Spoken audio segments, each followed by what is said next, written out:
So you ended up filing for forbearance in 2020 and you're concerned about maybe purchasing or even refinancing in the near future. Well, that's exactly what this video is going to be about today.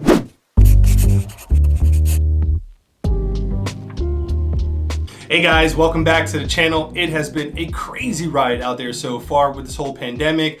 I haven't exactly been able to keep up with my weekly videos, but the good news is that I've been able to help families save tons of money during these trying times, enabling them to stay out of forbearance.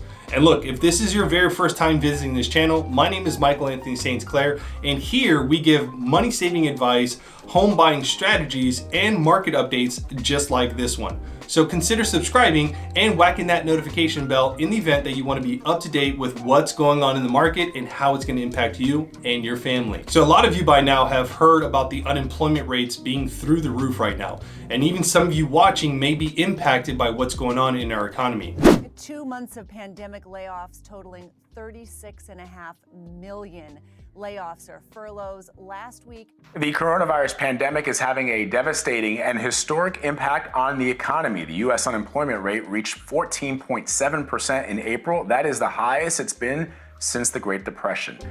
These huge changes in our economy have driven a lot of families into impoverished lifestyles, even forcing some families to miss a housing payment or even go into forbearance under the COVID-19 deferral program. Quick interruption in the event that you don't know what a forbearance is. Forbearance is the process where a mortgage lender makes an agreement with a delinquent borrower not to begin foreclosure process. So as long as that borrower makes an agreement or a plan over time to bring that delinquency current. In other words, if you make a plan to bring your entire payment current, then that lender won't push into a foreclosure process. So that essentially is what a forbearance is, and it's a big difference when it comes to a deferment. Some individuals feel that a deferment and a forbearance are the same, but they are different. Let's get back to it. Earlier, we had discussed that a forbearance could potentially hold back a homeowner or an existing home shopper from obtaining lower interest rates in today's economy. So many homeowners that are forced to stay in a forbearance type of lifestyle where they can defer their payments up to 12 months, that's the real cost. That's really where it's going to hurt a lot of people, simply because they're not able to take advantage of lower rates in today's economy. And folks, we are hitting all-time lows that we've seen in a very, very long time, at least the lowest I've seen in the last 14 years. That being said, a forbearance may offer relief, but homeowners need long-term relief. Now, one thing to throw caution to the wind when it comes to forbearance is some of these big box banks, the individuals that you're speaking to over the phone, they may suggest or even hint towards going into forbearance. And maybe not in those exact words, but they may say things like, don't worry about your payment being late.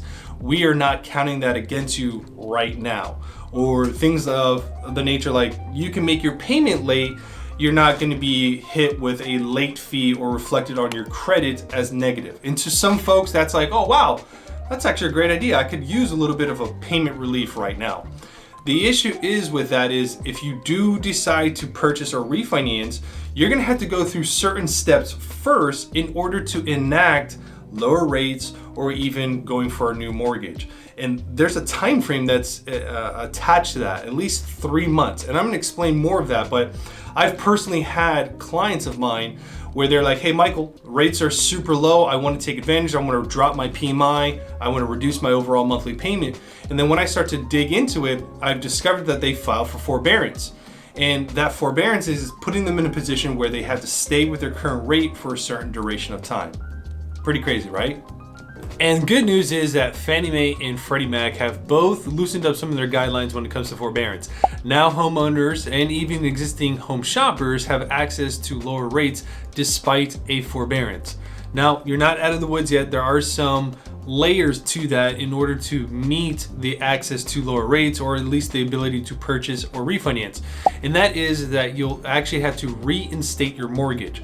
So part of the whole guideline update is that so as long as you have either made a plan with your existing servicer to bring yourself current and you've made at least 3 mortgage payments, 3 months of payments, and or you've made a lump sum payment towards the arrearages or the amounts that you had put in forbearance, this will bring you whole. This will put you in a position where it is reinstated.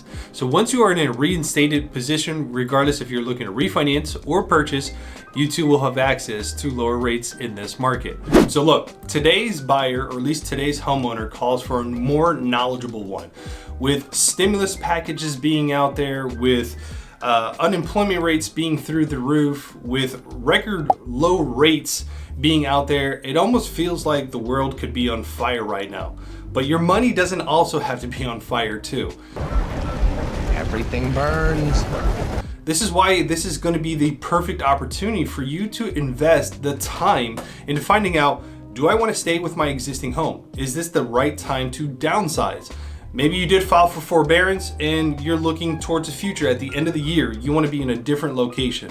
Now is going to be the time for that saving grace where you can catch yourself up on payments and ultimately still find yourself taking advantage of lower rates and or purchasing in a new area. So take advantage of this time in the sense that there's a forgiveness for being in a forbearance position. This has never ever been seen before, at least in the time frame that I've been doing business. So I highly recommend any existing homeowner to take advantage of the program and the system, allowing you to get caught back up and not have to worry about any pending forbearance in the background. Now, I completely understand some families just may be in a position where they can't bring themselves current. So it's important that you have that conversation with your servicer and your lender to identify what your repayment plan would look like, or at least how you're going to be in a position to get reinstated. If you're looking for the latest market updates, what's going on as far as rates goes, as far as our economy, as far as where there are good deals to save money in my market, this is going to be the channel for you. If you have any questions about forbearance or your loan scenario, please leave it in the comment section below. I do reply back to them. Outside of that, talk to you guys real soon. Bye now.